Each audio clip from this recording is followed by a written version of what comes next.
என ஈன்ற தந்தைக்கும் தாய்க்கும் மக்கள் இனம் என்ற தமிழ்நாடு தனக்கும் தினையளவு நலமேனும் பயக்குமெனின் செத்தொழியும் நாள் எனக்கு திருநாளாகும்.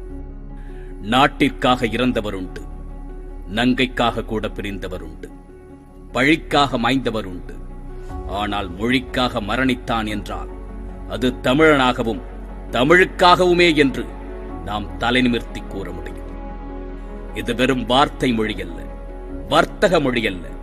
இது அறத்தின் மொழி, குணத்தின் மொழி, நேர்மையின் மொழி. இது வாழ்வியல் நெறி சொன்ன மொழி. தமிழை என் உயிரென்பேன் கண்டீர், உயிரை உணர்வை வளர்ப்பது தமிழே என்ற சொல்லிற்கு உரிய மொழி.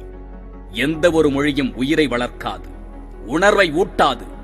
எம் மொழியாம் செம்மொழி உயிருக்கு உணர்வூட்டும், உடலுக்கு உரமேற்றும். வீரம், மானம், காதல் என்பதை கருவில் வளர்க்கும் மொழி. எம் மொழி கற்றவர் எவரும் முறைகெட்டு போனதில்லை. எம் மொழி கண்டவர் பலரும் இதை தன் மொழி எனக் கண்டனர். 2000 ஆண்டுகளுக்கு முன்பு முப்பால் கண்டது, 3000 ஆண்டுகளுக்கு முன்பே இலக்கணம் கொண்டது, 4000 ஆண்டுகளுக்கு முந்தைய நாகரிகம் கொண்டது. வெறும் மொழி அல்ல, இது வெறும் ஒலி அல்ல, இது ஒரு நாகரிகம். தமிழ் எனது நாகரிகம், தமிழ் எனது பண்பாடு, தமிழ் எனது கலாச்சாரம், தமிழே எனது வாழ்வியல். இது அறம் சொல்லி மரம் சொல்லி உரம் தந்த மொழி, அகம் சொல்லி புறம் சொல்லி எம் தரம் காத்த மொழி. ஆனால் இன்று எங்கு போனது? எங்கே தொலைந்தது? மறந்து போனதா, இல்லை இறந்து போனதா? தமிழ் எங்கே? தமிழன் எங்கே? என் வாழ்வியல் நெறிமுறைகள் எங்கே? இன்று அகிலம் ஆளும் மொழிகளுக்கெல்லாம் அரிச்சுவடி தெரியாத காலத்திலே எம் மொழிக்கு இலக்கணம் கண்டு இலக்கியம் தந்த எம் குலம் எங்கே?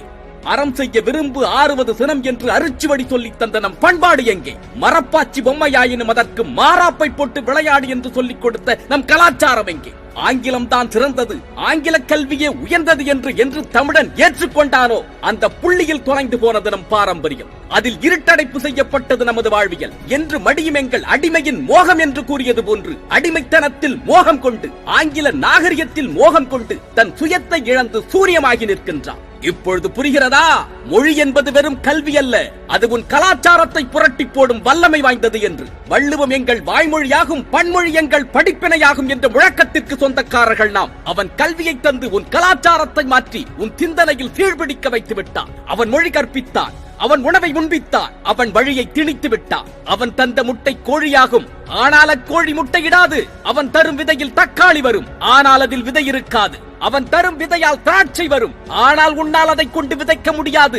அவன் தரும் மாடு உனக்கு பால் தரும், ஆனால் அது சினையாவதற்கு அவன்தான் ஊசி தருவான். முட்டையில் தொடங்கி விதையில் வளர்ந்து மாட்டில் நிற்கின்றது அவன் அரங்கேற்றிய திட்டம். நாளை உன்னில் நிற்கும். மாட்டிற்கு மாத்திரமல்ல ஊசி, உன் மனைவிக்கும் தயாராகி கொண்டிருக்கிறது. வேடிக்கை பார்க்க தயாரா அல்லது உன் வீரியத்தை காக்க தயாரா?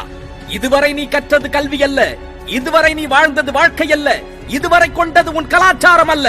எங்கோ தொலைத்துவிட்டு நிற்கின்ற நம் கலாச்சாரத்தை இன்றே மீட்டெடுப்பதற்கு நம்மில் ஒவ்வொருவரும் ஒன்றுபடுவோம். தமிழன் என்பதில் பெருமிதம் கொள்வோம். தமிழ் வாழ்வியல் கொண்டு நலமுடன் வாழ்வோம். இத்தனை காலம் இருண்ட விழிகளை என்ற வரையில் திறந்து பார்த்து சுயத்தை இன்றே மீட்டெடுப்போம்.